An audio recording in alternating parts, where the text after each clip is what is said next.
Everyone, welcome back to my channel. কেমন আছো তোমরা সবাই?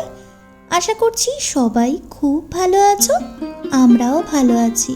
আজ হলো 1 জানুয়ারি 2025-এর আজ প্রথম দিন। ঘড়ির কাঁটায় এখন সময় সকাল 8টা। তবে চলো আজকের ব্লগটা এখান থেকেই শুরু করা যাক। আশা করছি আজকের ব্লগটা দেখতে তোমাদের ভীষণ ভালো লাগবে।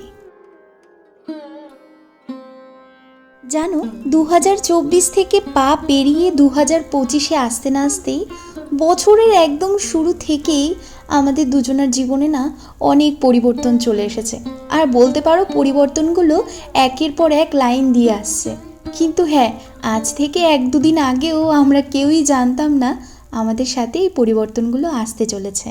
আজকে সকালবেলা কফি দিয়ে একটু মমস ম্যাজিকের বিস্কিট খাবো, এটাই ঠিক করেছিলাম।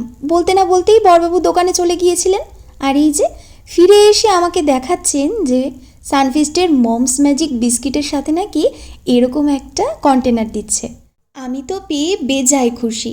সত্যি কথা বলতে ভাবনা চিন্তাও করিনি যে সকালবেলা ঘুম থেকে উঠে এই এত ব্যস্ততার মধ্যে সংসারে আমার ঘরে নাকি একটা গিফট চলে আসবে। আর গিফট পেতে কার না ভালো লাগে? উপহার যাই হোক, যৎ সামান্য, কিন্তু উপহার মানেই তো আনন্দ, তাই না বলো? আচ্ছা চলো এবার তাহলে আমরা দুজন একটু গল্প করতে করতে কফি খেয়ে নিই। সত্যি কথা বলতে আজ তো বছরের প্রথম দিন, আজ যদি একটু গল্প না করি, দিনটা খুব সুন্দরভাবে উপভোগ না করি, তাহলে হবে বলো?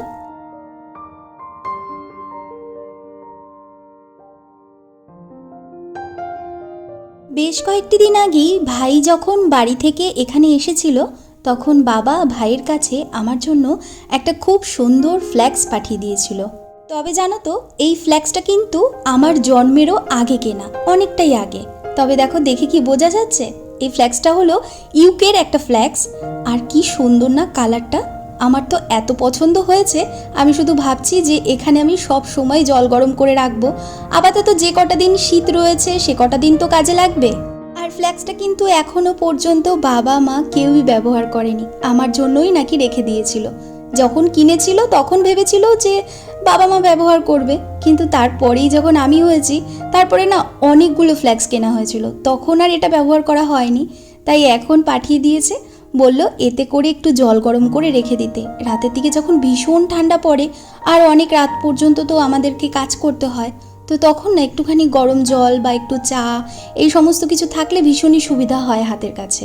এখন চালটা নিয়ে নিলাম, চালটাকে এখন ভালো করে ধুয়ে ভিজিয়ে দেব, তারপরে রান্নার প্রস্তুতি শুরু করে দেব।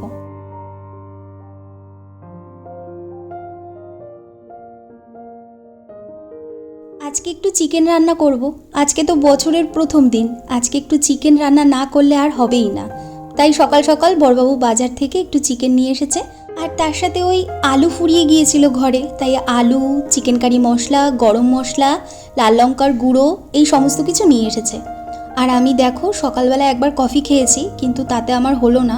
এখন আর একবার লিকার চা করে আমি একটু খাচ্ছি আর বড়বাবুকে একটু দিলাম। যা ঠান্ডা পড়েছে 2 দিন ধরে, জানো তো। ও এছাড়া আবার গরম মশলাও আনতে হয়েছে, মানে গোটা গরম মশলা। মাঝে মাঝে ওটাও আমি রান্নায় দেই। ওই গুঁড়ো যে মশলাটা হয় না গরম মশলার, ওটা আবার সবসময় আমি ব্যবহার করি না, কারণ গুঁড়ো মশলা যতটা পারি আমি অ্যাভয়েডই করি। তো যেটা বলছিলাম, এত পরিমাণে ঠান্ডা পড়েছে যে এখন দিনে না প্রায় 3-4 বার চা খেতে হচ্ছে, চা কফি সব কিছু মিলিয়ে। তবে কফিটা যেহেতু দুধ দিয়ে খাওয়া হয়, ওই জন্য চেষ্টা করি লিকার চাই খাওয়ার, কারণ বেশি তো দুধ দিয়ে কফি চা এগুলো খাওয়া ঠিক না স্বাস্থ্যের জন্য, ওই জন্য আর কি। এদিকে তেলটাও গরম হয়ে গিয়েছে, আর এবারে প্রথমেই আলুটাকে ভেজে নেব। আলুটা ভেজে তারপরে চিকেনটা বসিয়ে দেব।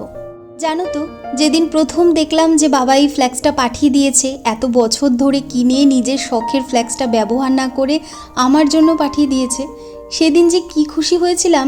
সেই দিন থেকেই ভাবছিলাম তোমাদেরকে দেখাবো, কিন্তু ওই নানান কাজের ব্যস্ততার মধ্যে আর সময় হয়ে উঠছিল না গো।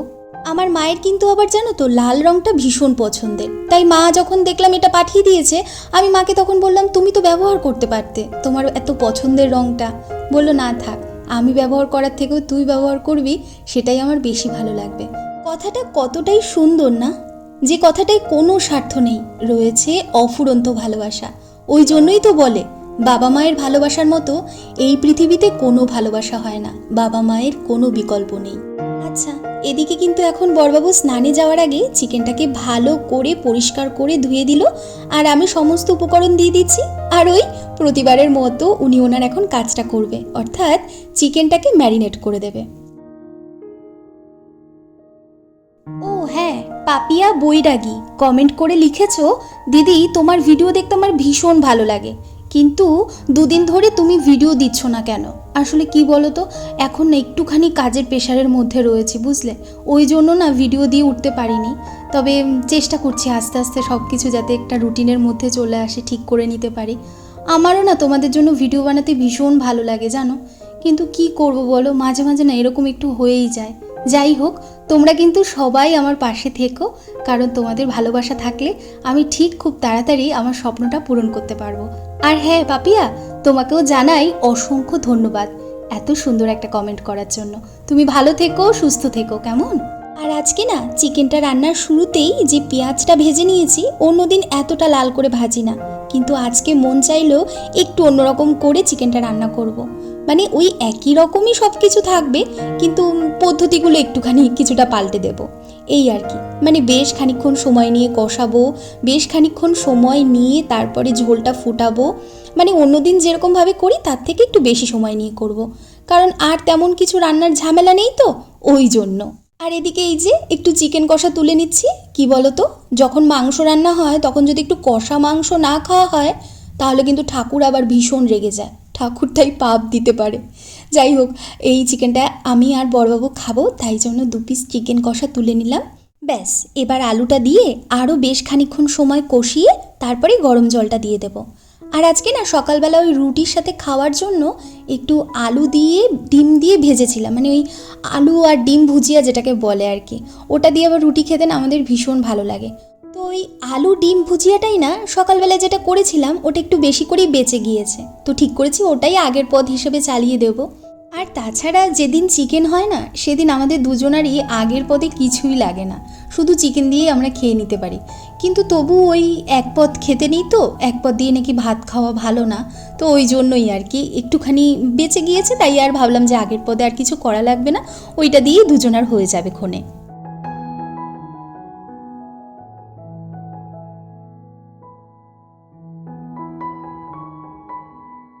দেখো তো কি দারুণ কালার এসেছে না, লাল লাল মুরগির ঝোল, কি সুন্দর লাগছে না বলো দেখতে?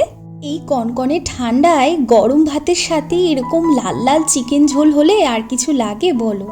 এদিকে ভাতটাও প্রায় হয়ে এসেছে, ব্যাস আর কিছুক্ষণের মধ্যেই ভাতটাকে গড় দিয়ে দেবো, তারপরে রান্নাঘরটা ভালো করে পরিষ্কার করে নেব। ব্যাস, এদিকে আমার সমস্ত কাজবাজ হয়ে গিয়েছে, রান্নাঘরটাও ভালো করে পরিষ্কার করে নিয়েছি। এখন দুজনেই তাড়াতাড়ি করে দুপুরের খাওয়া দাওয়াটা সেরে ফেলবো।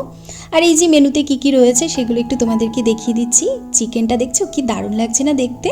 ও হ্যাঁ, সারাটা বছর তোমরা সবাই খুব খুব ভালো থেকো, সুস্থ থেকো, সকলের যেন সব মনোবাসনা পূরণ হয়। তবে চলো, আজকের মতো তোমাদেরকে টাটা।